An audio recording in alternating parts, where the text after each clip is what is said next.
Today is Sunday, August 13th, and I'm here in Sanibel, and it's free to come over the causeway. Well, supposedly, who knows? Maybe a month from now I'll get a bill. Hope not. But I thought, you know what? There's not that many people knowing about that still. So there may be people coming later, but see, people when they come to Sanibel, they don't just want to cross the causeway. They want to go to the causeway. They want to hang out in the water. And the problem with Sanibel is that besides the lighthouse and maybe Blind Pass, it's very expensive to park here. So it's still there's still not that many businesses open on the island. I've noticed that. A lot of them that were closed from the hurricane. Now, Sanibel really did not get damaged as much as Fort Myers Beach. Fort Myers Beach got pummeled, where Sanibel just got like rising water. Sanibel really didn't get the waves, or at least not here in Periwinkle Way. You just got the rising water, so there are a lot of businesses that are closed. I'm looking at potential real estate offices, and I'm amazed at how much availability there is here. But I know that since Sanibel's a city, they're going to charge me an arm and a leg. So I'm kind of reluctant. Someone's playing music at the same time. Usually the pedestrians have right of way. I don't know why they're stopped here.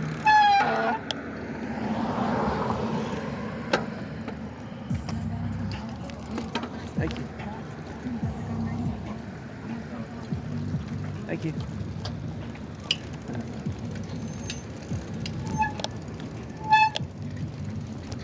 Oh, thank you.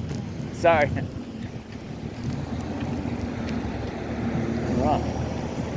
So, bicycles have to, the traffic is going so slow as it is that if the bicycles don't make a move, they'll never get across. You'll be, like a gentleman waiting for the cars to stop, and the cars don't want to stop. Now, there's not that many cars in the island. Like, I'm looking over here at McCollin Real Estate.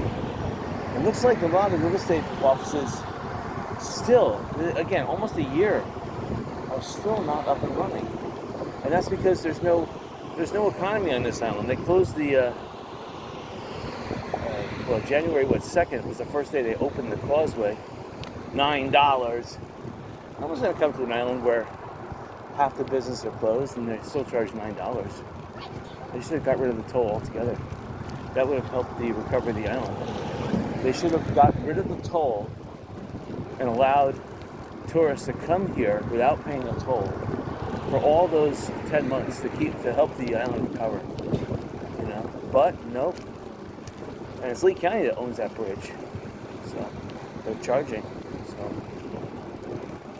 And there's really not that many people coming across the bridge, so it's not like the bridge is overwhelmed. And to tell you the truth, going across the causeway, they are working on the causeway islands, but the causeway bridges had sustained a little damage. They haven't done deadly to those bridges, so in almost a year. And it used to be a really smooth ride going across the Sanibel bridges, really smooth.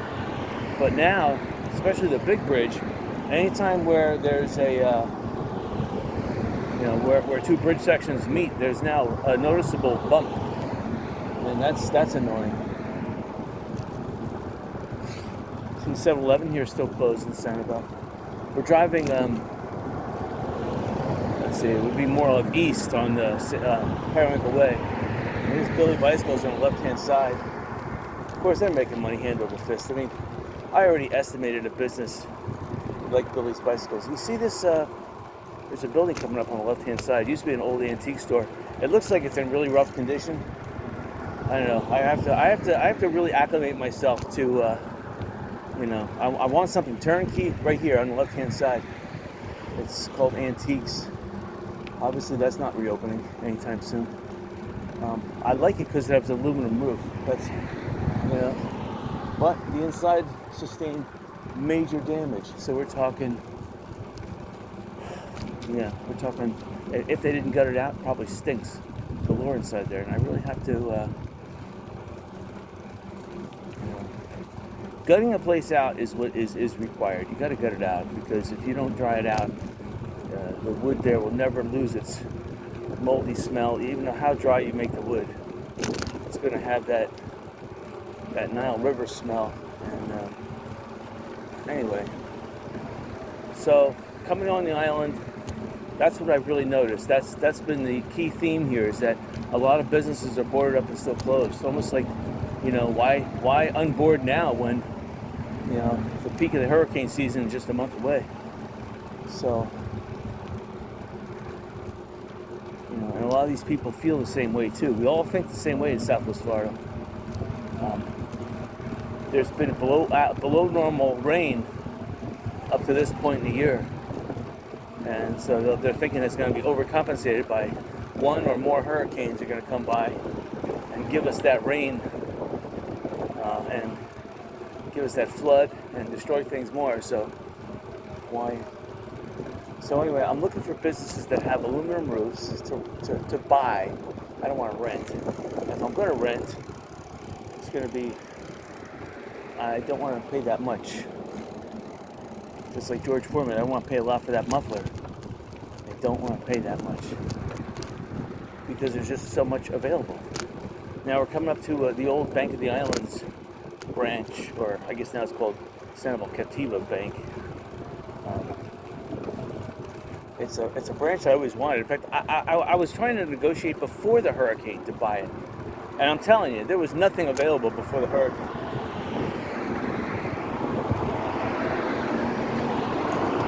Like we just passed the building on the left-hand side. It's open for dinner. It's a beautiful building. But I know that the average menu price is like $35 a plate. That's the low end. That's the low end. Here, Tutti Plaza, whatever. Open 4 to 9. See, they want to be open for dinner, but there's nobody on the island. Nobody on the island, for one, could afford that price. And two, tourists are not here because the Sanibel police are. It's renowned. Even the locals know about this. The locals know the Sanibel police are oppressive, and they bring their quads onto the beach and they start harassing beachgoers, asking for ID, and they didn't bring the ID with them. They're on the beach enjoying themselves. So, they really need to get rid of the city of Sanibel. It's just stupid. Just like I just saw a iguana. Just like the Fort Myers Beach, they're starting to annoy citizens. Lee County is helping them out by giving them free parking. It's a shame that Lee County doesn't own more property here on Sanibel. They could have helped out the Sanibel, because if they could, obviously the Causeway Islands are owned by Lee County, but they're still working on them. And to tell you the truth, I'm looking at those Causeway Islands. I still see. I don't think they're going to be open anytime before December. So Sanibel can just kiss any business that they think they can get between now and then. The only way you're going to get business on Sanibel right now is if you had a drive-through, like hamburger. I mean drive-through. I don't mean here's Dairy Queen coming up on the left. Let's see if they're open. If you had like an In-N-Out burger or a McDonald's or a Chick-fil-A drive-through, and an ice cream place, because ice cream is always wanted, but they want both soft serve. See, Dairy Queen just says soft serve. Looking at it, it doesn't look open because it looks like they just painted it. They just painted it like August of last year, and then the hurricane hit. Right here, this building here. I'm making noise. I sprayed my tires too, it's sad. This building right here I want. It's an old bank building. But you think because if it's an old bank building, it should have been built secure. So I'm still gonna, it's 1037 Periwinkle. I have to take a look and see what's going on, but I would like to open up a real estate practice right here. Buy this property. Now the problem is, and we're gonna back up here because, for one, this is Sanibel. I'll show you where the Lighthouse Cafe is. There was a news article that the Seahorse shops were not open, so the Lighthouse restaurant moved, and it moved to the old Joey's place. See, it still says Community Bank. There's a nice there's a nice driveway here. Sanibel. and it has its new ramp and everything. So this is like a new, but you see how all of this is paved? These are paved with pavers. This is expensive. And because it's all paved with pavers the same way, I have a feeling that one person owns all this property. That's the problem. Looks like there's a contractor back here. There's pools and maintenance and everything. So I don't think I'll be able to get this stuff because a contractor, with the amount of money that they can charge here on the island, I would love to be a contractor here. Just think, if you're a local contractor, you can basically set your price, especially on Saturday and Sunday work. Wow. I mean, I can see Fort Myers Beach has gotten to a point of, there's still a lot of work to be done. So don't get me wrong. Okay, see across the street there, there's Joey's. That's where they're gonna put the new the Lighthouse restaurant right there. That's the old Joey's restaurant. And before Joey's restaurant, that was some kind of a clothing store that only opened in the wintertime. And there's the Lazy Flamingos right next to it. So here, John R. Wood Properties. He had just fixed this place up. Right before the hurricane. Even this Norris Interiors, I wouldn't mind buying this because it has an aluminum roof. And it's nice concrete, so I gotta check out that too. I like the driveway, I like that it's asphalt. I mean, the pavers, don't get me wrong, I like that too, but this has more parking. So I'll check this out too. Both buildings are right next to each other. So it's all right. All right, but definitely John Wood did a great job there. This gas station had the best air pump, and unfortunately it's not open. See, that's sad. I'm not sure if they're not open because it's... Now see, there's an exposed fuel tank, which means that this gas station is not open. And that was only one of two gas stations on the island, so that gas station is closed. So again, you don't see the damage here because they just hit 10 feet of high water. So every building here, even this building here, got water in it because we're still not. I think we're on bicycling. This is about 3 to 4 feet in elevation. So tack on another 6 feet minimum, and because even though there was no direct wave action here, there was a 12.5-foot surge. So. Great. Oh, thank you, man. So, people are so friendly and so gentleman and ladylike out this morning. I guess everyone's gawking. Everyone's driving around, taking a look at the construction. A lot of these people are probably thinking about setting up shop as contractors, and they're salivating. They're salivating. They're like, man, there's so much work here. I mean, every single residence is like a $50,000 gold mine for a contractor. And look how many residents there are. I mean, look how many buildings. There really is not that many destroyed though here. It's Fort Myers Beach, you're going to find, that's where the destruction is. But because they allow RVs, that's the solution, Fort Myers Beach. So all the homeowners, instead of building a new house and dealing with the corrupt city government that they have there, which is ridiculous, that needs to get rid of, just like here in Sanibel, they need to get rid of this government. They just put a mobile home, and they're good to go. And who cares after 2 years? They don't care. I mean, I'm actually on their side. If you want to put a house up, good. But I don't want to have to pay $8,000 a month for flood insurance. Heck no. So here in Sanibel, these people have really took it on the chin because not only has their real estate dropped in value, even if it survived. Like this house here, you can't see it from the front, but the back, the whole roof was taken off. Again, it's been a year has gone by. A year has gone by. So this house straight ahead of us, right here. That house looks, well, you can see a little damage in the front. But that house is cheap. It's cheap. It's on a nice canal.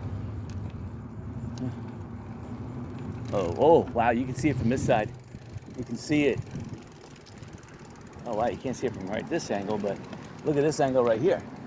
You can see half the second floor buckled because it was made out of wood. See that? You can't make homes out of wood down here. You can see it better over here. Yeah. Oh, Yeah, here you get a profile view. You can see. Look at that. Look at how the frame of that top of the top of the so this is the second floor. So you have down here in Florida, they consider the ground floor separate than the first floor. So you have the ground floor, then you have the first floor, then you have the second floor. See, up north, I'm originally from New Jersey. The ground floor was the first floor. And then you had the first floor, which is one flight above ground. I mean, the second floor, which is one floor. You have to consider the ground is floor one. But down here, the ground floor is considered separate from the first floor. First floor is an elevated floor for some reason. I don't know. It doesn't make sense. Anyway, people talk like that. You go into elevators. Elevators show that. They show a G and then a 1 and a 2. So, again, Sanibel used to have a lot of tile roofs, and I've noticed that, it costs between $75,000 and $100,000 to redo a basic tile roof. You have to be rich. Aluminum is ridiculous now too, especially here in Sanibel. Just getting the supplies over here, they're quoting $80,000 to do the roof, just in aluminum. And a lot of these roofs, I would only go with aluminum because aluminum, one of the properties of aluminum is it's 85% efficient in reflecting infrared radiation, which is what heats up the house. Even on a cloudy day, it reflects infrared radiation. I know because my neighbor's roof is aluminum, and I feel like I'm in an oven, even on a cloudy day, because it's reflecting roof. They're trying to sell this product called Galvalume. Galvalume, it's not even steel. You can call it roll metal, or just plain old iron. Some kind of rolled iron with a microscopic, I'm talking microscopic, layer of zinc. And zinc is even more pliable than aluminum. It's taking a couple pennies and melting them down, and just like electrostatic micro putting that, and then they take an aluminum titanium paint, and then they maybe 2 coats, and then they bake it, and that's it. That's your product. And after, you can't really use that here in Sanibel because you have a kind of like a salt misty kind of like an air. It smells fresh, but there is a little salt spray in it. So galvanized roof would start rusting within 5 years. It would bubble. The paint would start bubbling. Zinc is no match for this Florida sun. It would start bubbling, possibly even melting, and then once the rolled iron sheet metal, whatever you want to call it, because it's not stainless. Stainless would be the next best roof other than aluminum. Aluminum's the best, but the type of stainless that they sell down here is the Chinese stainless, which is again just rolled iron with a microscopic spray layer of stainless steel on top of it. It's just garbage. If you can get solid stainless steel roof in a good gauge, like a 20 gauge roof, then not too bad. But no one's offering true stainless steel. You almost have to put the word true in front of it because it's all this fake stainless steel. Maybe call it real.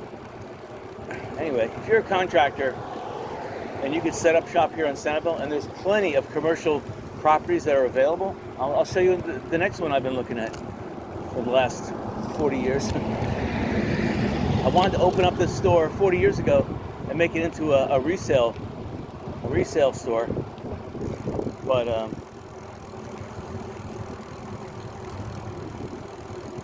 you know how it is. Prices here in Sanibel are so high, your business plan has to almost jump off the table and start running on its own, and it doesn't do that. It takes a lot of massage. This building right here, I love it. Look how much property you have. It has a nice parking lot still. Again, they just repainted this. They just repainted it. It was called, H2O. This guy owns that store on Fort Myers Beach. He was complaining about his store in Sanibel, and he's complaining about his store here. Yeah. See, there's a drink fountain over there too. H2O. Well, I love this building. If I could buy this, of course I'd want it for cheap. It looks like there's a single owner repairing it. I see a ladder again, right now is the time to buy. Don't wait until the winter time, because the winter time coming up, people are going to be looking for investment opportunities. The stock market is going to be crashing. People are going to want to buy real estate, so they're going to want to buy depressed market, and Sanibel is going to be it. So Sanibel, Captiva, even Fort Myers Beach to a lesser extent. A lot of people in Fort Myers Beach right now are buying just raw land so they don't have to pay for their flood insurance, and they're speculating on that. So people are selling the land, and again, everyone's selling, so the prices are still coming down right now. You can get, not on the water, on the water you're still looking, it's coming down, but a raw land on the water is between $800,000 if you're lucky, and that's at a really crummy, narrow spot, to over $1 million just for raw land still. But with interest rates rising, so on the left-hand side, there's some kind of condominium that all is available here, under contract. This home here, aluminum roof. That's the key here. You got an aluminum roof. It's something you could work with. That's a minimum requirement you need. I mean, asphalt shingle is okay, but they're gonna have to really reduce the price, because to get people to install aluminum roofs on this island, it just costs too much. That toll, that $9 to get in here. People say, oh, if you have, oh, look at this. Wow, this is a home I almost bought here 30 some years ago. It was $200,000. This is Ferry Road. This is where the old car ferries, well, there's two of them. See that home straight ahead? That's the home. Okay. Luckily, I just got that for $200. Actually, a little bit less than that. It would have been about $150. Hello. So, they just have some beautiful Australian pine trees here, but again, the corrupt Sanibel.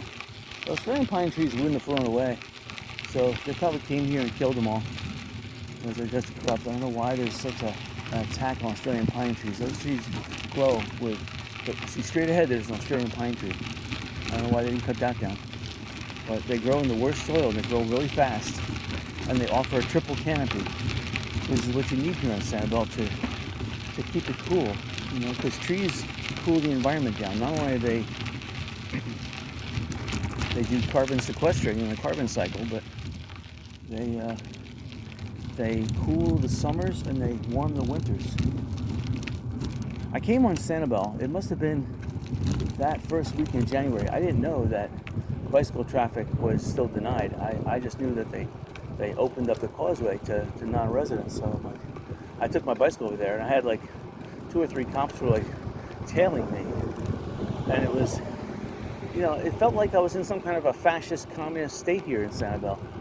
And, you know, you don't want to like go to Sanibel and try to enjoy yourself, and you have police, multiple cars, like at every turn. They're trying to pull you over and ask you questions. They want to see your ID, and you know, they want to know a good reason why you're on the island. Oh, you're on the island, huh? You know, it's like, wow, I didn't know I'd get 3rd degree. And Sanibel has pissed off a lot of the locals. So locals don't want to come over here. I don't care how much free you'd offer. There's nothing to do when you get here. All the stores are closed until, all the restaurants till 4 p.m. And you're, as well, leaving the island they don't charge you, but you know, you're worried. I've already gotten this, you know, pay by mail license plate scam, where I went over the Cape Coral Bridge. I thought it was going to cost me $2. I get a bill for $20. I'm like, wow, what corruption. So that's Lee County. And I called them out. I said, wait a minute, I just went over the bridge. Why are you charging me $20? They're like, well, if you don't pay within a week, it's going to be $200. I was like, wow. Not only are they corrupt, but they're adamant in their corruption. So I just hope that this hurricane took out some of those corrupt people. All right, so we're still going this way. So besides a lot of the Australian pine trees biting the dust, it looks like there's a lot of people here. I wonder if they're allowing people to park here for free, or are they charging? That's a good question. I don't like that the vegetation is missing. Now the hurricane wiped out all electronics in this area. But I think the city of Sanibel, they would restore it because they're criminals.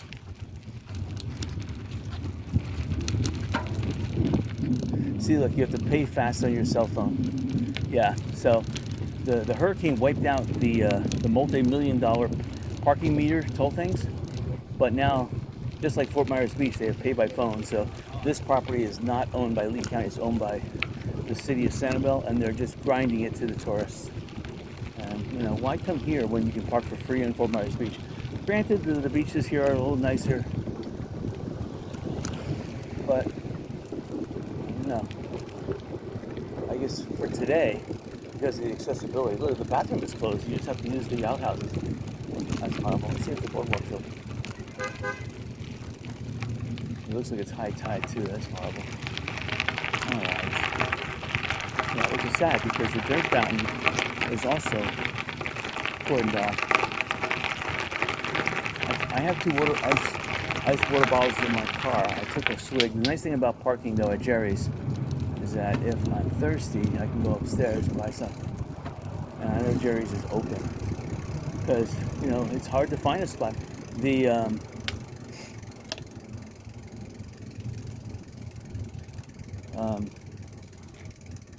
When I was bicycling, the old Texaco, I forget what they're called now, but they were open at, let's see here, Sandcap Road and okay, so this road here they've graded. Let's put it that way. There's some pilings over there that look kind of nice. You should reuse them. But yeah, the single gas station that's over on Pine Ridge Road and see the other boardwalk here is not here. The other boardwalk is missing. Well, oh, here it is. Oh, it's pointed off. There's no trespassing sign. See, look. There's just the lighthouse. There's no tender buildings, lighthouse tender buildings. There used to be a workshop back here. Up ahead is the bathroom that survived. But again, here they didn't really face wave action. Here it was just high water because you're in the eye of the storm. So the buildings, even wooden buildings, unless there was a tornado, wooden buildings survived. So these bathrooms are open. Wow. And there is a drink fountain that's open. Hold on. Hold on, I have to sample it. But the water is at high tide. You see, I can't go along the beach. It's terrible. I can see the high tide is high. Now, the interesting thing is that some of the sand was removed. The shells are right here. Some of the sand in front of the lighthouse was removed. Oh yeah, you can see some of the boardwalk here is taken away. That used to be how I used to come up this way.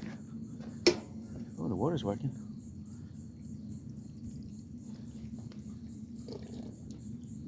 Oh. Oh, the water is hotter than anything. And there's ants, crazy ants all over the ground here.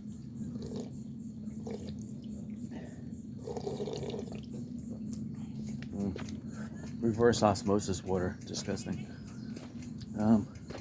The best water in the United States is in Memphis, Tennessee. They have there's an aquifer about a mile underground that runs under the Mississippi River, and they pump water from the aquifer. It's naturally filtered. It tastes excellent. I can't explain how good it tastes, but man, is it good. All right, so the Sanibel Pier is also in a state of needing to be repaired. You can see it straight ahead. The canopy is gone. The footing of the pier is also gone. But the pier itself is still intact, unlike Fort Myers Beach that it looks like one of the support pilings that was underneath the pier sank a little bit. Oh wow, it's poured off up here. Oh, that's just wonderful. That is just wonderful.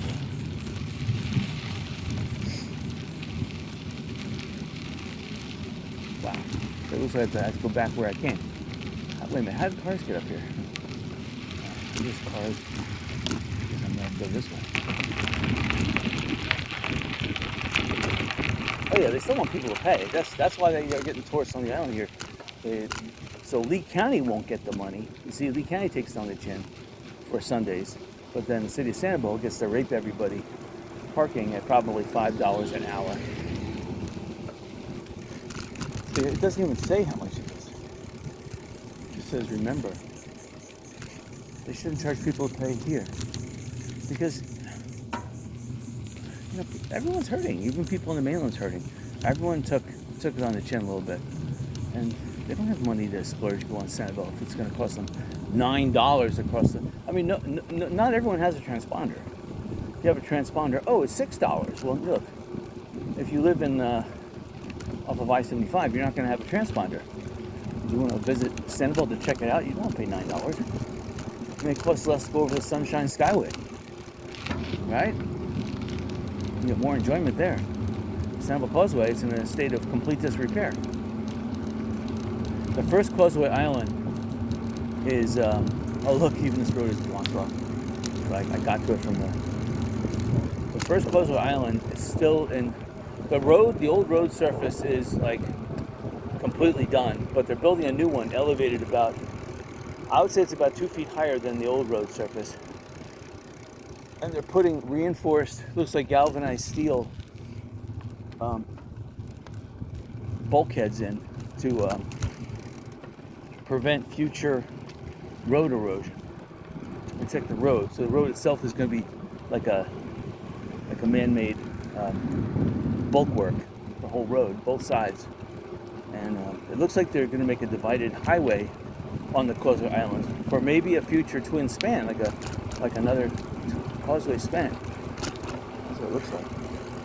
See, these places here on the right-hand side, left-hand side, excuse me, getting mixed up. On the right-hand side, again, tennis courts are history. They're not going to rebuild any of those. They're just going to build more condos. No one plays tennis anymore here. Pickleball takes up one-eighth the space that tennis did. So, if anything, they'll build like 2 or 3 pickleball, and that'll take up, compared to like 2 tennis courts, that'll take up less than 1/8 of what 2 tennis courts used to take up. So they can squeeze that in any old which way. Less lighting, less fencing, less maintenance, bingo. And people want to do more pickleball because it's not as physically demanding. You don't have to get different shoes. You don't have to get special rackets. You don't have to get special balls. You don't. The rackets don't go bad. Your tennis shoes won't go bad. Unlike in tennis, playing on a hot court, your tennis shoes break down. They're constantly being ground down. You're doing a lot of running. Pickleball, you're just standing there, maybe doing a little stretching. That's about it. Snug harbor. The nice thing about, I'm not saying that there's a nice thing after a hurricane, but as you can see, the vegetation on Sanibel survived for the most part. I mean, I see some clearing, but because it was just high water, there was no currents. There was no like waves. There was no, like on Fort Myers Beach, forget it. You had 20, I saw the wave height got to 22 feet in some areas because when 2 20-foot waves smashed into one another, they went up a little bit. And you had a good 5 to 10 mile per hour current going through the island. So that also, so I'm wondering, going down Buttonwood there, checking out some of the, I'm going to go to this bridge up here though. This bridge that I discovered last time I was on the island. If you see one of my videos, it was like January 10th or so. You'll see that I discovered this little bridge. And it was intact on January 10th, so I'm hoping it's still intact now. So this is East Coast Drive. I normally drive down there. Morning. Trying to keep the friendliness up. So you can see most of the vegetation on Sanibel survived, which is nice. Fort Myers Beach, no. Again, I like this. Oh, here's my turn. I'll miss my turn. Right, we'll have to turn around here. So I like this building plan. I'm not sure what kind of roof it has, but it survived. So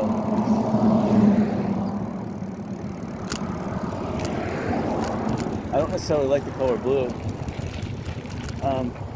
This used to be a department store about 40 years ago, and it was only open in the wintertime. People would come down, they would buy their surf captain's attire because the Yachtsman Yacht Club is across the way there. And yeah, people would come down, they'd park their big yachts, they'd want to get some more yacht, and I guess it was more of a marine store. It was like a clothing slash, like, not necessarily like beach store, but yeah, it was a beach store. They sold towels, they sold anything beachy, and anything regarding to deal with the boat, like canopies for a boat. They sold that. They would do canopy work. And went out of business, again, because the city of Sanibel incorporated. They started charging more to dock during the wintertime. Okay, see, here's the right where this sign is. Right where this sign is, this is where the little pathway is. You see a sign right straight ahead of us here? Right here. And there's the bridge. And I have gel tires, but hearing those popping sounds and those seashells doesn't sound good. Because if I didn't have gel tires on there, my tire would have popped. So last time I came over this bridge, there was a big banyan tree on the right-hand side. You see there's kind of a clearing. Well, just like open space, there's never any open space. So this is a Sanibel River right here. And see this bridge made it through the hurricane. If this bridge was on Fort Myers Beach, forget it. This bridge would have been twisted and turned into toothpicks. I like how they made the footer here too. It's nice. We're back on East Gulf Drive. Nice. So East Gulf Drive, the colony straight ahead over there. Any property in this area is nice. I like the seashelling in the Shell Harbor area better than anywhere else. I have a domain name called Santiva, so I should like Santiva. And I do like Santiva. I like all aspects of Sanibel Captiva. They all have their nooks and crannies. I just don't like the government here. They should get rid of the Sanibel government. There's no need for it. All they do is they try to make a Marco Island out of Sanibel, and I like the hurricane smacks them in the face, and there's nothing they can do about it. The hurricane can get away with murder, but unfortunately, the city of Sanibel is still here, and instead of helping the citizens, I can see that they're not helping them because a lot of these businesses have not recovered. Look, see, there's an open lot here. So this, whatever was here, did not. And this is silly. This orange thing here. Come on, you shouldn't have to pull a permit. You should be able to hire someone to rebuild your house. That's the thing. Right after a hurricane, now these places on the right-hand side, left-hand side, they were going for 45 years ago. They were going for $700,000 a piece, and there's 2 units per building. So it looks like they sustained some damage, but inside, even 40-some years ago, top quality everything, top quality kitchen. I was actually amazed the kitchen could look like what it did in those buildings. And then over here on the right-hand side, this Kinsey Island, that sign got destroyed. That used to be one of the 4 airfields on Sanibel. Most of the drugs were flown in here before the Sanibel Causeway opened up. You only had the ferry or to fly in on your own, or to contract your own boat. You get your car in here, well, you have to take the ferry. But the ferry was pretty much dump trucks and cement trucks took up half each ferry anyway. So of the 6 cars allowed in, 3 to 4 of them were dump trucks and cement mixer trucks. Now this place here, Surf Rider. I think this is Surf Rider. I guess there's 2 places. This place sustained a lot of damage, and you can see, but because they have this mat here that. So again, if you want to buy something, this place they have not touched this place since the hurricane. They cleaned up a little bit, minor. Maybe they did 2% restoration. There's still a photocopy over here. There's no traffic here. There's no traffic here on East Gulf Drive. It is. Even like a year ago, right before the hurricane, there'll at least be one car every 15 seconds. It's been 2 minutes. There's no cars. Here, this is Surfrider. Okay, tennis court's wiped out. They lost a complete building here. It looks like they lost another building over there. And then there's the pool in the middle. The pool was one of the highlights. Should be right here in the middle. If the cop car comes, they'll probably try to give me a ticket. I'm like, where's the traffic? Now the good thing is that they have it's all wooden though. If you're gonna buy anything, don't buy anything wooden. For one, termites, insects, I don't care how much you spray. A lot of these bugs are impervious to that. You want a building that has concrete up to the roof, like this building on the left-hand side here. Just the roof itself is wood. It's got concrete going all the way up. That's built smart. That will withstand a hurricane. It's called the beachcomber. So looks like they have their outer sidings were ripped off. That's minor. I could have fixed that outer sidings. Each building would take me no more than a week. Each building.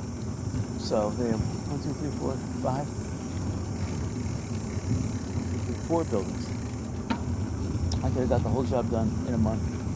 Now, of course, I would have charged them $100,000 a building, but I probably would have charged them more, probably $200,000 a building, because materials in that early time were just impossible to get. Okay, here's Spoonbill. Oh, let's take a look at the bridge here. Here, I don't know how long I'm going to be. I don't think I'm going to make it down to Blind Pass today. We'll see. I'm doing all this exploratory. Okay, so their tennis courts survived. Amazing. And those tennis courts are only for this community. Again, the homes with aluminum roofs, survive. And see, the bridge is still here. This is this Spoonbill actually, for us old timers, we know it as Anchor Drive. When they put this new bridge in here, which they didn't need, the old bridge was the concrete bridge. See? But they didn't fix this bridge. This bridge survived the hurricane intact. See, it's Anchor Drive over there. It used to be Anchor Drive as well over here. And I like the word Anchor Drive. Spoonbill, I don't really like that word. Again, here's the Sanibel River again. And beyond this point, going that direction, most of the walls are become canals, so it loses the river effect. You don't have the mangroves dipping over each side, and the mangroves being the retaining wall. I'm going back this way because that's how I plan to operate. Yeah, but this is a nice paver road, very expensive. It survived the hurricane. The house we just passed on the left-hand side with the tile roof, it looked like the tile roof survived, but the house is for sale, and they haven't done any work, so I know that they don't want to pay any more insurance. That's the thing, if the home was insured, then they would have to pay, and they probably abandon the home or give it back to the bank. The bank's not doing any work. They don't want to pay $8,000 a month for insurance, so they're just selling it as is. And a lot of the homes in this area, not really on Sanibel, because the homes, I think, have lost about half their value. And Sanibel is built on speculation. And when you lose half your value, the people vacationing here they're kind of like timeshare inhabitants. They're sticking their toe in the water first. They want to first rent. They don't mind paying the high prices because they're renting in an area that they want to buy. Whether they want to buy in one of these places or not, they're sampling it. They're looking around. They want to see everything is doing good because they're paying an exorbitant amount. They want even more of an exorbitant amount when they sell. And the hurricane slapped everybody into reality, and all these speculators just, they lost it. They lost everything. All right, so we're coming up to Sanibel Arms. Wow, they're closed. Unbelievable. See, again, almost 12 months. It's almost 12 months, and they're closed.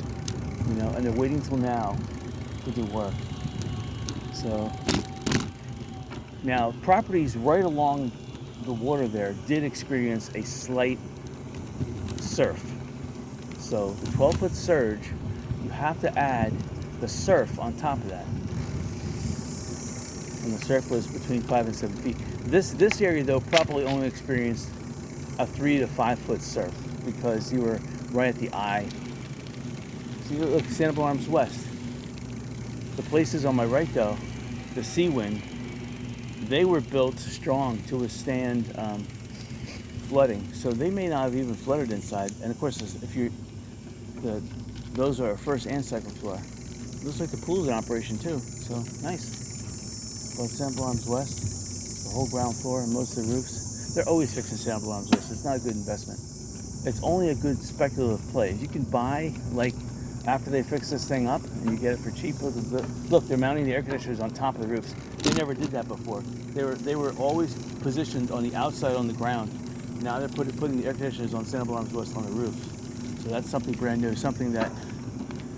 See, Sanibel Arms West, their tennis courts, their screen did not. But their tennis courts did survive. You hear the moorings. I love the moorings, but they're fenced off too. I mean, why do people have to wait forever to get their things fixed up? Doesn't make any sense. See, you have no accommodations. I'm trying to think. So far, you only have private home accommodations. So you have to go to some bed and breakfast to get accommodations so far. I don't think I've seen... Actually, I think the Colony was open. But obviously these places are not open. There may have been one other condominium that was open from the lighthouse all the way down till now, besides the Colony. One other condominium. Now here is something. Song of the Sea. This thing was destroyed big time. And it looks like they've done a lot of work renovating it. Because it was really bad. I see 2 cars in there. There must be workers because the ground floor is still wide open. And they still haven't fixed the roof. And to tell you the truth, you have to fix the roof first. If you wait and you don't fix the roof first and it rains, guess what? The rain's gonna come through the roof and destroy all the ceilings. And now you have double work. Now you have to rip down the ceilings, put new sheetrock drywall in and spackle it, and you better make sure you fix the roof first. That's why it's imperative to get a place with an aluminum roof. Of course, one that doesn't leak, but one that's been put down correctly with stainless steel and a good underlayment. But aluminum roofs are screwed in, whereas asphalt roofs, the contractors that they hire in this area, and believe me, they charge the recipients big bucks. They don't do it right. They don't peel off the tape, and they keep on. The contractors that install the shingles keep on saying, "Oh, we're doing it to code," but code doesn't know how to properly install a shingle. Only the manufacturer does. And if the manufacturer says peel off the tape on the shingle, because that will adhere to the other shingle, giving you twice the bonding. Even if you put 4 nails in there, a nail doesn't hold the shingle on. Glue is what welds the shingle onto a roof. A nail just holds it down until the wind vibrates it enough and lifts it off the roof. It's glue or caulking is what, cement caulking, that's what holds a shingle on.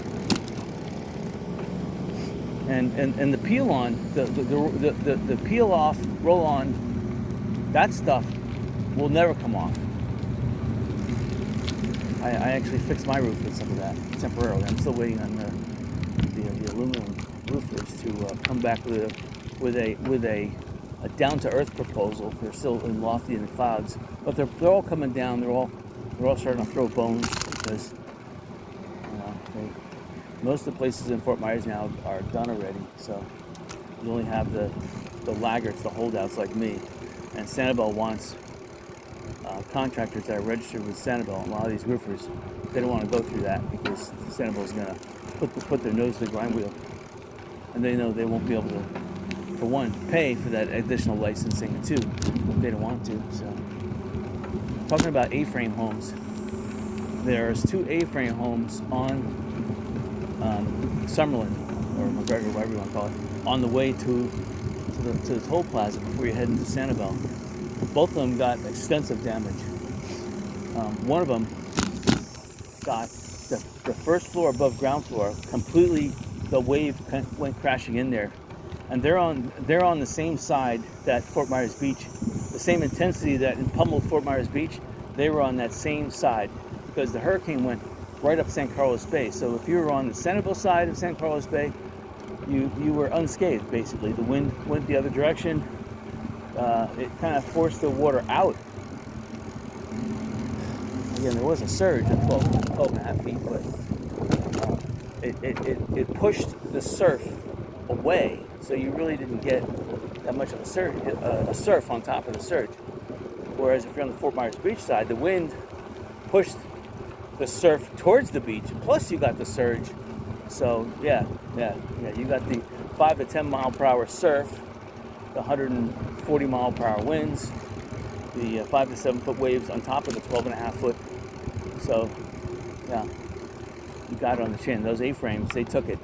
So one of the A-frames is still like dilapidated. It looks like, again, it's been abandoned. No one's going to pay $1 million for that. John Newman, that building that he owned there, that was completely wiped out. So it's just an empty lot. All the trees in that area also got destroyed. And it looks like there used to be a boardwalk up here. This boardwalk up here got destroyed. Anyway, let's check it out. See what the water looks like up here. Sanibel Beach Club. See, this place is closed. Some people are parking here. So if all the Sanibel, I like it though. That's one good thing I like about hurricane. It wiped out all those $1 million Sanibel toll things. So now they're doing it Wi-Fi. It's a cheap way of doing it. See, it says no parking, $150 fine. So you have to be a resident. So these people are parking. They either have a resident pass or they're parking illegally. But yeah, there was a wooden boardwalk here. That's no longer here, which is because the mixed bus here. Now I like the wooden boardwalk, but this is all right. Let's see. Go to the beach and see what we can see.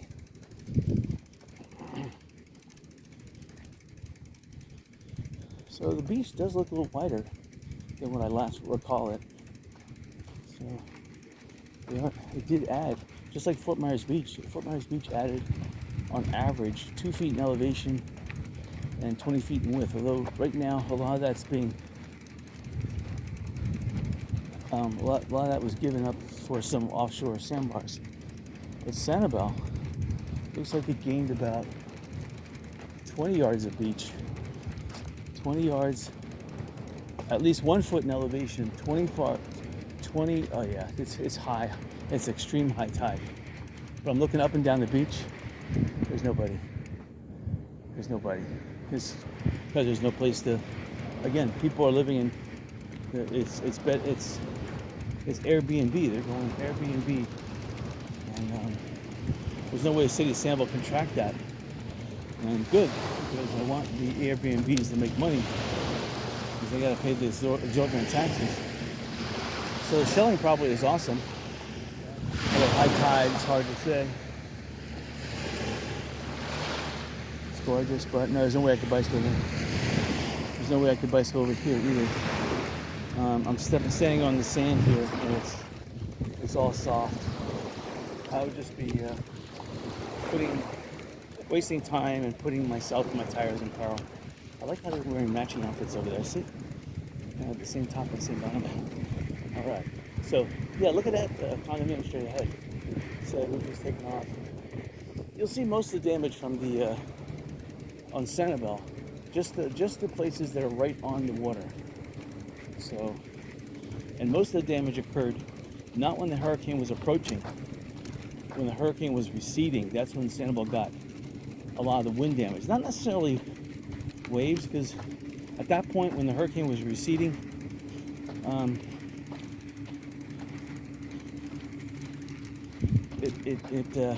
it stayed over Fort Myers Beach for like 6 hours, and Sanibel just, it was just rising. It was just the rising water you had. You really had no waves. And And then it kind of like, after it decided it gave Fort Myers Beach almost 10 hours of pounding, it kind of like, it put the hurricane in second gear and it's like accelerated out of the area. So look at these buildings, both to the right of me and left of me, an additional 3 feet on the left, and over here on the right, it's at least 8 feet higher. So we're about 3 feet. So the buildings on the right here are an additional 8 feet. That's coming close to 12.5 feet. You see some of these buildings on the right here, like these over here, they're almost an additional 10 feet. 10 plus 3 is 13. So they may not have had any water even on the first floor. So that's what you want to look for when you want to buy a condo. You want stuff that's an aluminum roof, and they're fixing their roofs, and something that's even if it's on stilts, as long as the first floor, which is the first floor above the ground floor. Over here, the ground floor is 13 plus feet above mean high tide, which is good. Fort Myers Beach, again, some of the waves got to 22 feet, or some of the water, I should say. The waves, they only got about 12.5 plus 7, so that's 19. But when they smashed into each other, they got up to 22. That was the high water mark. So if you owned a house, and there's a couple brand new multi-million-dollar homes where the first floor above ground floor started at 22 to 25 feet. So they got through the hurricane, no damage whatsoever.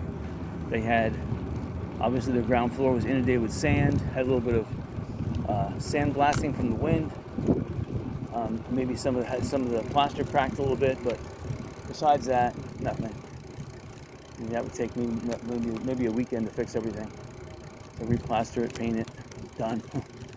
And that's the thing, I'd be so upset. I'd have all that adrenaline flowing. I'd want to fix it right when I have all that useful adrenaline flowing, so I didn't waste it. And I'm the type of person, once I start a job, it's hard for me to break away. I'll go all night long until either I start making mistakes and I say stop, or I just get too tired and I want to keel over. That's the only two things that would stop me from continuing my job. If I was doing good on a job, wasn't making mistakes, I would just blast right through it, go through the next day, try to get the job done. And then, yeah, when I'm done, get a nice tall glass of something cold with a lot of slushy ice in it. Sit back and relax. Oh, nice. I wouldn't eat anything. Sanibel Island Golf Club. Now, I do want to go over and see. There's a bridge that connected.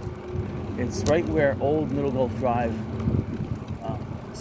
spurs off of Middle Gulf Drive, which the Middle Gulf Drive is actually the new Middle Gulf Drive. The old Middle Gulf Drive was the Middle Gulf Drive for us old timers who know Sanibel. But this canal on the right-hand side, excuse me, get my left and right, that goes all the way down to where this little wooden bridge was. And people used to throw marshmallows and feed alligators down there. Again, that's going back almost 40 years. But see, they're putting a sheet metal roof up here. How I know it's sheet metal? Because aluminum would be aluminum, and this is a painted color, and that's the cheapest galvalume you can get. So hey, I mean, it's still better than galvalume. Is still better than asphalt roof. It's still better than a tile roof. So if you can't go with an aluminum roof, wow, which is sad because aluminum right now, the price of aluminum is starting to fall. So and galvalume is made in China, so that speaks volumes in its own. Basically, they make it in China using all the waste iron, all the pig iron, all the garbage that they have left over in the kilns. And then they take the stuff and they hammer it and they mill it and they press it out into big long sheets, and they call that galvalume. And it's awful. Alright, so it's sad that it's high tide. I would like to go on the beach a little bit. Anyway. These condos on the left-hand side, these are awesome. So this is part of Sundial East. And I'm looking. I don't see a fence. Private property, no trespassing. I still see some work needs to get done. I see a lot of new roofing materials. I see the again, the ground floor where people park, and the first floor and second floor. Water would have gotten. It's hard to say. That first floor is about. It's 8 feet above the ground here, and the ground here is about 3 feet above mean high tide, so 11 feet, and the surge was 12 and a half. So they may have had a foot of water lapping at their doors. So, but with no wave action, the second, third floors, second floor especially, is the buying opportunity, because that got no flood from below, and it got no ceiling leakage from above. So any floor above the first floor, so your ground floor and first floor got affected, but the second floor and higher did not get affected, especially if you were one floor below the roof. So if you were not like at the highest level, you may have got some roof leakage come down, but if you were below that, these buildings on the left-hand side and right-hand side, pretty much they're made solid. And oh wow, they're making brand new pickleball courts. You see, actually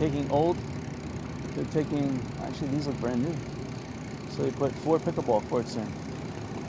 Wow. And see, on the right here is all pickleball, and people are using it. Wow. So look, using wiffle balls and running shoes. It's not tennis shoes, it's just Walmart running shoes. You're basically just standing there and hitting a wiffle ball. I mean, how hard is that? I play tennis. I mean, tennis is, the ball's going at 100 plus miles an hour a lot of times. You gotta cut that thing off. Wiffle ball, you're lucky right after you, 2 seconds after you hit that ball, you're lucky that ball's traveling more than 1 mile per hour. It may be traveling 50 miles an hour when you hit it, but because it's a wiffle ball, it sucks the air. The velocity of the ball is just dissipated into the air, and it goes from 50 miles an hour down to 1 mile per hour in like 2 seconds or 1 second. Now coming up on the left hand side, these I watched them build back in the mid 80s from scratch, and they're built extremely well. It's called Gulfside Place. The first floor, again, they built them just like sundials. I think the first floor is somewhere between 8 and 10 feet above the ground. The ground's only 3 feet above. But they may have been built that there's a lot of, they build them flood proof, so that when you close the front door, you close your sliders, it creates a waterproof seal. So they may not have had, again, the hurricane was over this area for about 10 hours, so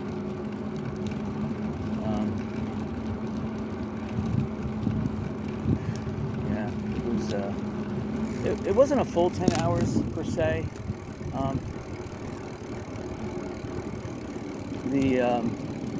The hurricane left the area at 10 o'clock at night, let's put it that way.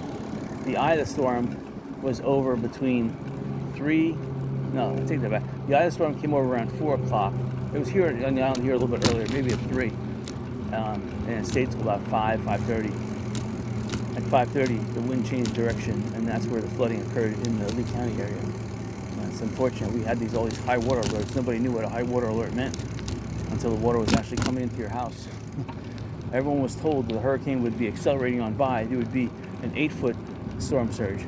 Now, the difference between an 8-foot storm surge and a 12.5-foot storm surge is a world of difference. An 8-foot storm surge, my house would not have been flooded. It's an extra 4 feet. The water would have come into my yard, but it would not have got up to it would not have gone into the house. Oh shoot, I just passed it. Alright, I'm talking about, I'm going to make a U-turn here because there's no traffic on Sanibel, because there's nobody here. Alright, so coming up right now, I see a car coming. Wow. There is a pathway on the left-hand side here. I have to go slow because I don't know exactly where it is, so I have to look. I think it was right here. There was a pathway. Yeah, this is the pathway. Yeah, I gotta be careful because you could still be living here. I'm probably driving on their property too. Yeah, I am.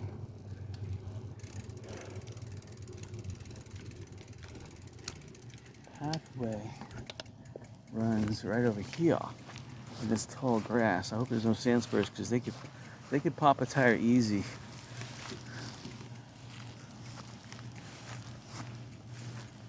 It's hard to say this is a pathway here. But yeah, this is a pathway. This is the pathway. This is what happens when you don't maintain an area after 12 months. But look at all these trees that toppled over. But again, these are Australian pine trees that toppled over. And see the root structures? When they topple over, they create a water barrier. So people are saying that the Australian pine trees are no good. They are great. Okay, I don't know why I came this way. I wanted to see the bridge, but it doesn't look like there is a bridge here. Let's see if I can pedal a little bit. So this berm that we're on separates this canal over here from this canal over here. There are alligators in both canals. So I have to be really careful where I walk here because I could be walking on an alligator mound. An alligator can pop out and grab my leg. All right, so the bridge used to be right here, straight ahead.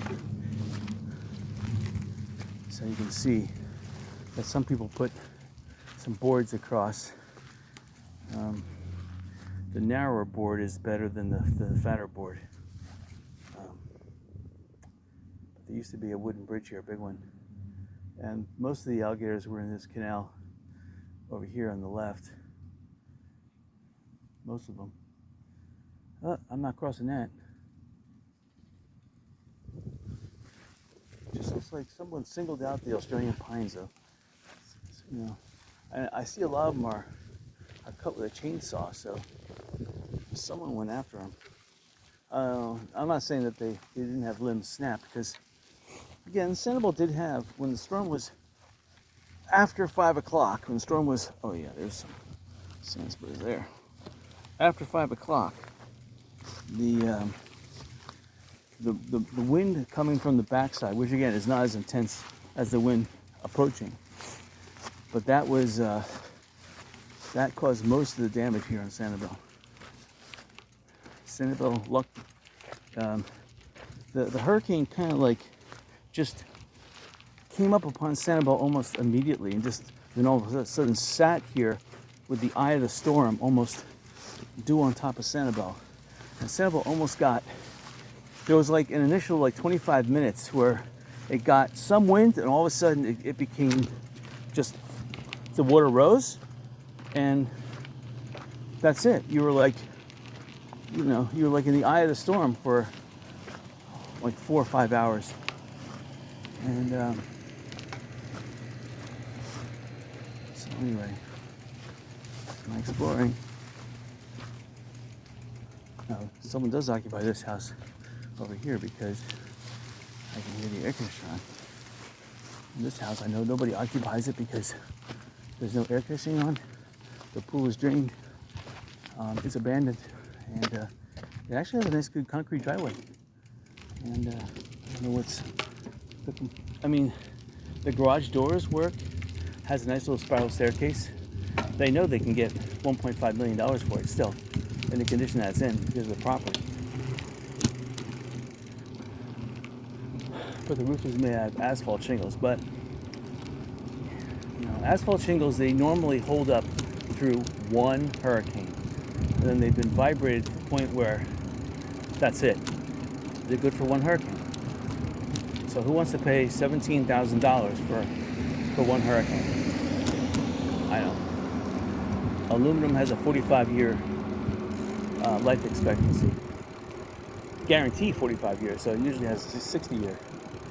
So if you're buying a house or something, you want to go with aluminum roof.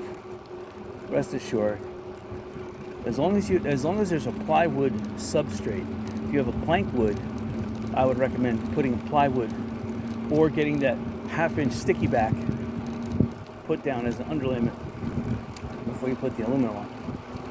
But still, the plank wood vibrates too much. You want to go with the plywood, 1/2-inch plywood or thicker. That's going to give you a good firm substrate to put the aluminum on. And don't use that styrofoam board. Just don't use it. I know contractors want to push it, especially over lanais, but don't go for it, because that's just garbage. And the way they apply it, they don't tell you until after the fact, until it's really flimsy and really awful looking. And then they tell you they don't have a general contractor's license, so they make up all these excuses why they don't have to do it correctly. You're like, well, why can't you do it correctly? Oh, that'll cost hundreds of thousands of dollars. And when someone starts speaking like that, you know that they're a fly-by-night. If you don't do it correctly, then you're going to pay for it anyway. And it's going to be sooner you're going to pay for it rather than later. And you're going to be disappointed sooner rather than later. And it's going to start leaking almost immediately if you don't do it correctly. Now, common sense wins out. So, anyway, here's the Sanibel Cemetery on the right-hand side. So, they put some new rope around it. Sanibel was a big farm. Around 1900, it was a big farm. And then Captiva was a leper colony. And then before it was a leper colony, the pirates in the 1800s would store captives there that they would ransom. And that's why it got its name, Captiva. I think his name was Blackbeard. He owned, he was the pirate in charge of Gasparilla Island, or maybe it was Gasparilla. I forget, anyway. It was Gasparilla Island, Cayo Costa, Captiva, and all points north of that. And then you had, that was River Barn. And then Sanibel and south, there was a pirate by the name of Caesar. And then Caesar attacked Captiva to steal one of the female hostages. And I forget who it was. It was Blackbeard or Gasparilla or whoever. Gasparilla was like his mentor. Caesar was a cabin boy and became a pirate, and I think Gasparilla was his mentor. And then for his son to turn, his adoptive son, to put it that way, because Caesar was a black pirate. Gasparilla was, I guess he was kind of white or Spanish, or I don't know. He was a mix between white Spanish and English. You know, most of the pirates in this area spoke English, but there was a mix. But he then attacked with his forces, which were substantially larger than Caesar's, and drove Caesar all the way to the Miami area. Caesar opened up a new home base in the Miami area. But rumor has it then he left two treasures behind. 1.5 million in gold in Sanibel, which I don't know how much it's worth now, probably 100 million somewhere. And it's rumored somewhere between the dunes and Tarpon Bay. And we also left a treasure somewhere on an island that was considered to be larger, but they don't know where on island. But that was reportedly a $3 million treasure. But of course, Pine Island is a lot bigger than Sanibel by 3 times, so they'll probably never find it. And with more development, more and more land now is, see, after the hurricane, then land now is more accessible, so you could do some prospecting and looking for it. You have to have the right prospecting tools. I know I should be on the bicycle path, but there's nobody behind me. I gotta get over there. I'm looking for a nice sloped area or where the bicycle path comes close to the road. And here it comes up here.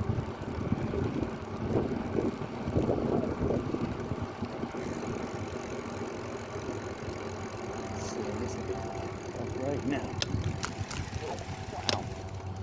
Wow. I think that was, I couldn't have planned it better. That was the best exit from one road with the least amount of potholes and nails and glass. Alright, so now we're coming up to another airport that's converted into, the landing field was not used after pretty much Elvis Presley followed that dream. It was 1960 after Hurricane Donna, when the causeway was opened up in 1960, 1961. Flies the airfields were still used pretty much up until the mid-70s, but the price of aircraft and aviation fuel started skyrocketing at that point. Okay, so these tennis courts, they're technically, this one over here is okay, but the other two are done. This one over here, you have to see, still to be played on. Butter knife. Yeah, you can see all the gates don't work anymore. Those $100,000 gates that they bought are ruined. Sad. Still, I don't see the devastation. I see maybe 30% of the foliage on Sanibel got removed, which is a lot, but it's not like the 75 to 80% on Fort Myers Beach that got removed. Fort Myers Beach was bushy. I mean, literally, it was crowded, 100% development, and bushy. Whereas Sanibel here, it was bushy here too, but it's still bushy. But only about 30%. Which is a lot. I'm trying to see if I can find. It looks like the private homes are only what's open, really. So it's just Airbnb. You'll have to go to Airbnb. Like, this is a beautiful pool over here. This home. Wow, that is super. I mean, that would be a beautiful. And again, if you're going to open up an Airbnb, you need to have a pool. You just can't have a house. I mean, you can have a house without a pool, and trust me, that's a lot easier to maintain. But to have a house with a pool, an Airbnb, and have like an illegal gambling, I'm like kidding. Yeah, you can use the living room as like a little gambling parlor. That'd be sweet. Some of the cottages are closed. Everybody's closed here. They're taking. I mean, I thought Fort Myers Beach was dragging its bottom, but here they're really dragging it. So we're gonna cut the video short this time. Next Sunday, I'm going to. The video's not ending, but I'm not going beyond Tarpon Bay Road at the moment. But the next video I take of Sanibel, I'm going all the way down to the Blank Pass. I'm not sure. I might actually go all the way down to Land's End and check out Captiva too.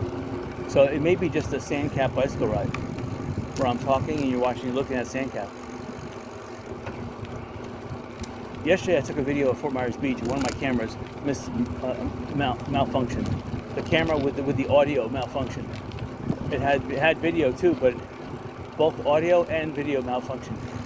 And the camera that was taking it was a 4K camera. It took a beautiful video, but it never has good audio because the microphone seems to always be listening in on my tires and my gears, which makes big rattling and changing noises, and it doesn't record my voice. So I've uploaded it to YouTube, but I don't know if I'm going to keep it on there.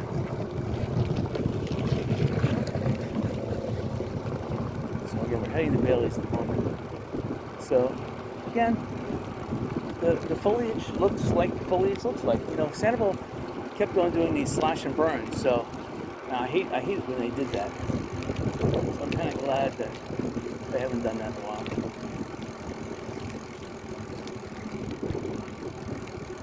So they don't tell you how much it is to pay in park. You just gotta pay, and whatever they want to charge you, I guess.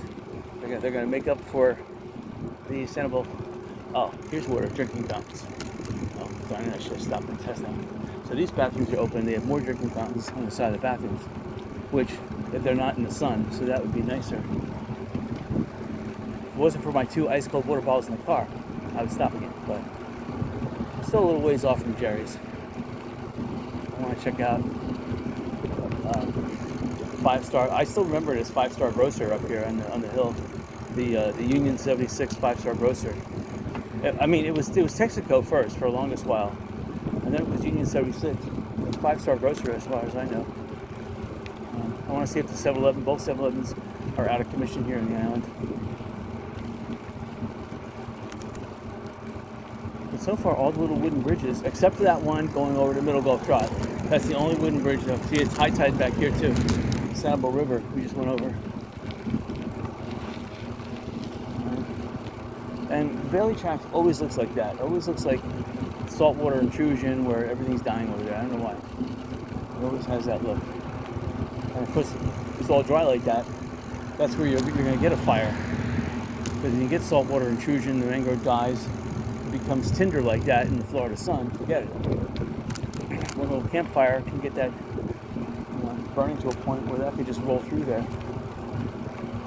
This side doesn't look too bad. This side, a fire would really have to be burning really hot to get going. All this green stuff. I'm not saying it can't get going, but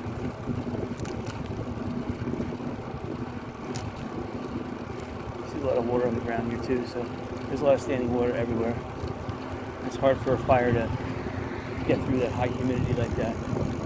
You have to boil that water away, and that would take more energy than the fire has.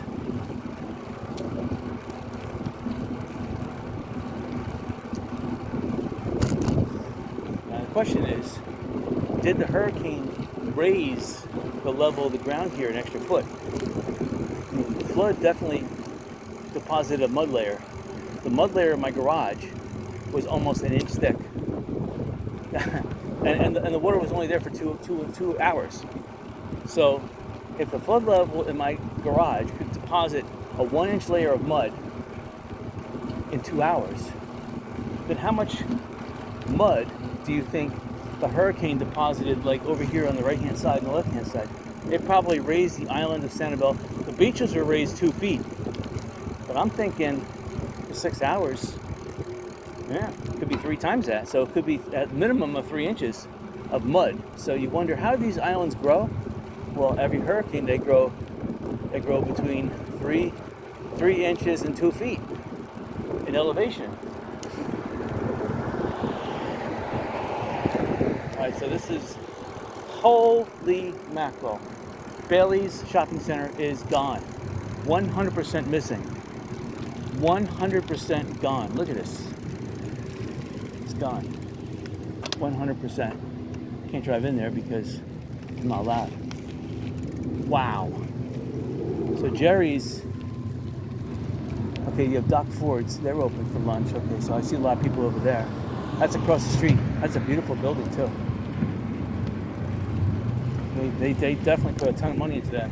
There is absolutely no Bailey's here. So I got rumor that, oh, wow, even the corner store, the corner restaurant here is gone. Wow.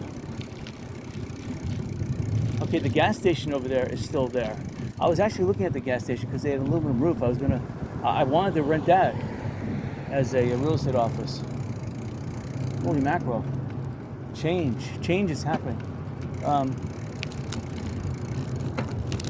Okay, so you would think Bailey's would have a temporary grocery store and one of these places would be used, but no. Okay, so the 7-Eleven on the right-hand side is all boarded up.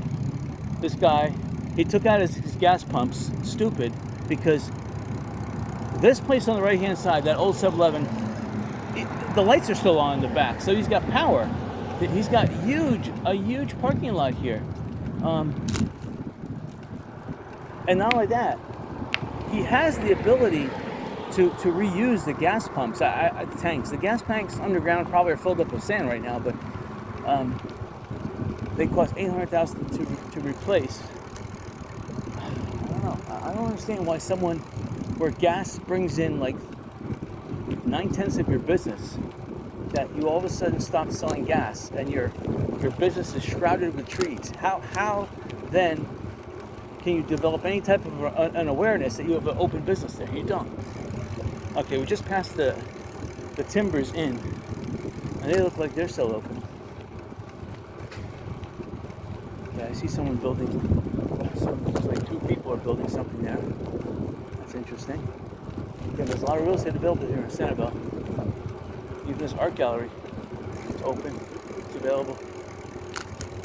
I mean, for a real estate office, I want to buy wherever I can get next to nothing. I mean, I do want to have visibility. I would like to have it on Periwinkle, you know, so I get at least a drive-by visibility.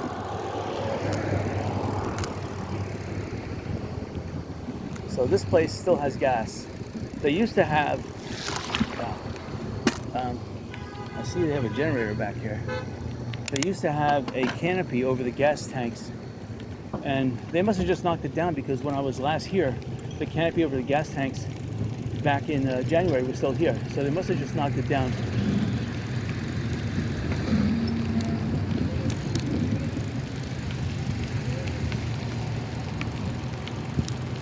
Alright. Well, I'm not going to go in there now because I like patronizing this store. Their prices are lower than everywhere, and I like how they have gas still. I mean, they're the only station in town on the island. You have to go off island now to get gas, unless you get it there. I like how they have 4 tanks. That's good.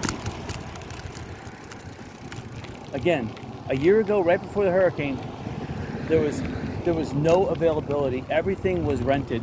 All the buildings were occupied. There was nothing available. And now I'm looking at it. Most of the real estate businesses here are out of business. The ones that were in business here for 50 years are no longer in business. Wells Fargo Bank, it does not look open. I love the building though. I mean, that would make an excellent real estate office. Anything. Banks are built really good. They're closed because there's not enough business on the island to keep them open. I doubt they're for sale though. But that's the thing. You have to come to Sanibel, because a lot of the radar images are still a year old. They're still showing Sanibel the way it looked like before the hurricane hit. You have to go on like Google Earth or Microsoft Bing has some recent photos. They'll show you the destruction. But if you go on Google Maps, they're still showing maps of Sanibel over 12 months ago. They say 2003 imagery, but it's wrong. It's 2022 imagery. 2022 imagery before August.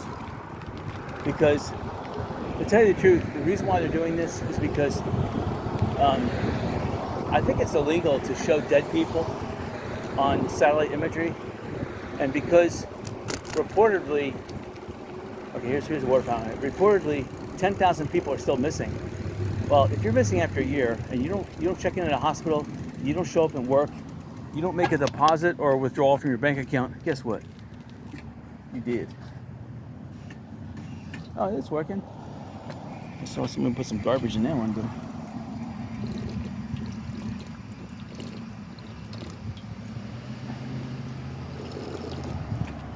I have to sample the water. All right. The water has that reverse osmosis taste to it, which is, I don't know, not highly desirable, but you can taste it. It's like salt water, and they've electrolyzed it, and then they ran it through like 15 filters, but it still tastes like recycled water. It's not like fresh rainwater or nice artesian well water. Right. So anyway, I put sunblock 50 on, and I put the sunblock 30, the natural stuff from last week, as well as yesterday. I put that on my face. No irritation whatsoever on my face, which is nice. And I put that on my back too, on my neck. So, see, that's the thing. Churches bring in people, and with a church like this being closed, it's sad. But the nice thing is that they're making headway. The Presbyterian Church on Cypress Lake Drive, they own that church on Fort Myers Beach that got wiped out. That they just destroyed. And they've refurbished their place on Cypress Lake Drive, so it looks really nice. Again, all these businesses here are all closed on the left-hand side. The inside is completely gutted, but they have a white sticker, which means occupy at your own risk, which means you could rent it and you could open it up as a business. The Sanibel Bean, okay, they are closed. Yep, it's all gutted. So it's ready to rent. Ready to rent. Why aren't people renting it? Well, because there's very few banks on the island that are open. And if there's no banks, how could you get, you're going to have to go off island to an off island bank to get money. That incurs expense going through that toll booth. So you want there to be a local bank. I'm trying to think if I've seen a local bank yet that's open. Coming up to Jerry's here, it's I don't know. There's only that Sanibel Captiva Bank. I mean, all the other banks here are closed. Now it could be because it's Sunday it's closed. I'm not sure. That bank I just passed, but it looks like that bank's not open because they would cut that grass if they were open. Okay, here's Island Cow. This one burned down right before the hurricane. See, coming soon, Island Cow. Now they actually lucked out because their building burnt down at a time when the insurance company still had money to pay off the claim.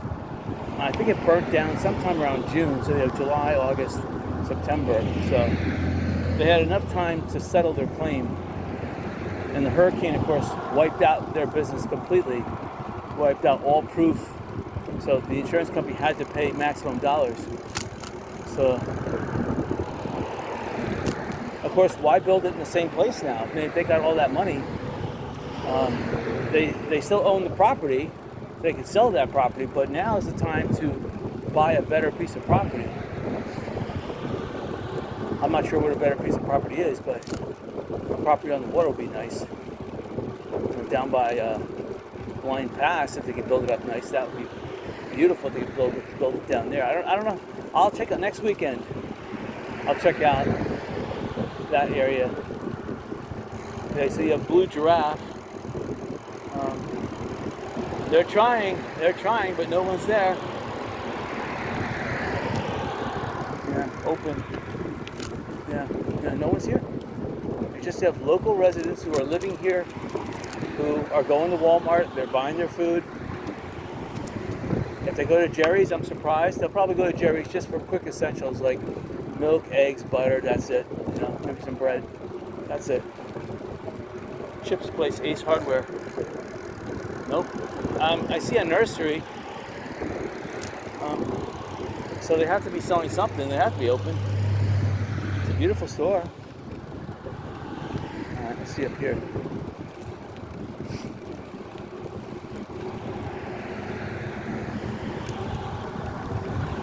So the thing about it is that the triple canopy got wiped out here.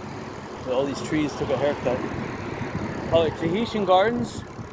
Okay, a nice metal roof over everything, which I like. Looks like most of the stores again were vacated because the floodwater got, that's only about 8 feet above mean high tide there. So the water got up to 12.5 feet, so yeah, it got flooded. Cheeseburger not open, just got it inside. Okay, across the street, this is 5 Star Realty. I wanted to buy that. I wanted to be a part of that for the longest while. It's a wooden structure. It's listing.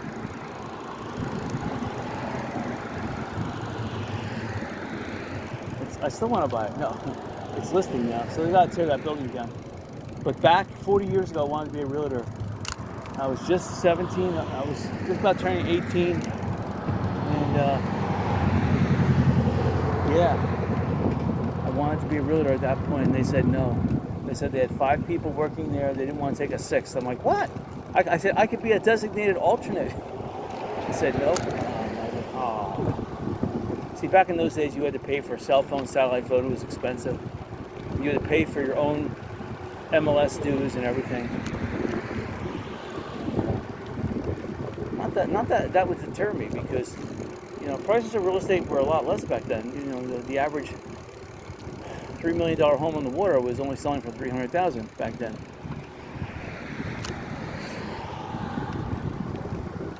But you had a steady stream of people buying. That's the thing. Back in those days, you had 10 people waiting for every one house. So you could write a contract really fast, real easy. And most of them were all cash. So that was the nice thing about it back in those days. So you could afford to spend $1,000 phone bill plus $1,000 MLS bill every month. If you were a real estate person, that was $2,000. That's what it cost. Plus your gasoline, that's an extra $1,000 a month. $3,000. But you were doing 1,000 plus dollar transactions. Let's say 300,000. You know, it was 50-50 back then. So, yeah, we were making a nice sizable chunk of cash. And you could write off everything still as a business. You could write off computers, that was big. Printing, office supplies, that was a huge expense. Printing, photocopying. All right, here's a church on the left-hand side. That's open right now. So they're doing tons of, there's tons of cars, let's put it that way. So that's helping the island out. Because people from on island and off island, especially off island right now, are coming to this church. And this is how they support the island. They're coming to the church for the sermon.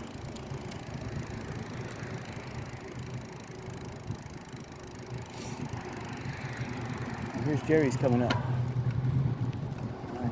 I'm still gonna park at Jerry's, but that's the most amazing thing, that Bailey's is all torn down. That is amazing. So the traffic on the island increased slightly. Here in Mango Bay, there's a couple cars. They got their door open, so that's one surf shop. Bank of the Islands, they have to be open. I can't see them not being open. It says open, so that's a good thing. You have to have at least one bank here on the island, or else all transactions would come to a halt. Just made it a ducks. So they used to have toucan birds and parrots up here. Let me just take one quick look and see if they have their toucan and parrot birds. Again, I'm from old school. Last time I was here, they had taken them down back in January.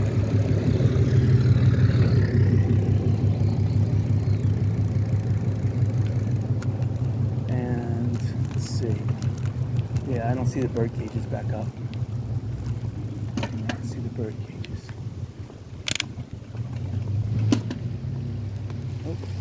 Sad. And they have a ramp too for wheelchairs, which is smart. But no bird cages, it's sad. So the hurricane ended that. Look at all these banana trees. Nice. Boy's Head. Obviously Boy's Head's open. And it looks like Jerry's is open, and the restaurant inside Jerry's is also open, so that's a good thing. I see a lot of people in the restaurant there, so yeah, this whole shopping center is more than 12 feet above mean high tide, so they didn't get any water inside. I mean, it says clearance 7 feet, but 8 feet, plus they're about 4 feet above. So yeah, it was 12 and a half, almost 13 feet here. So they just scrimped by. There could have been like a lapping wave that they just had to put some sandbags and some plastic to protect against. Anyway, I hope you enjoyed this video. Hopefully both my cameras are recording to get the sound and the video correctly. But tomorrow, next Sunday, I'll take a drive out to Blind Pass and probably to Land's End on Captiva. All right, till then.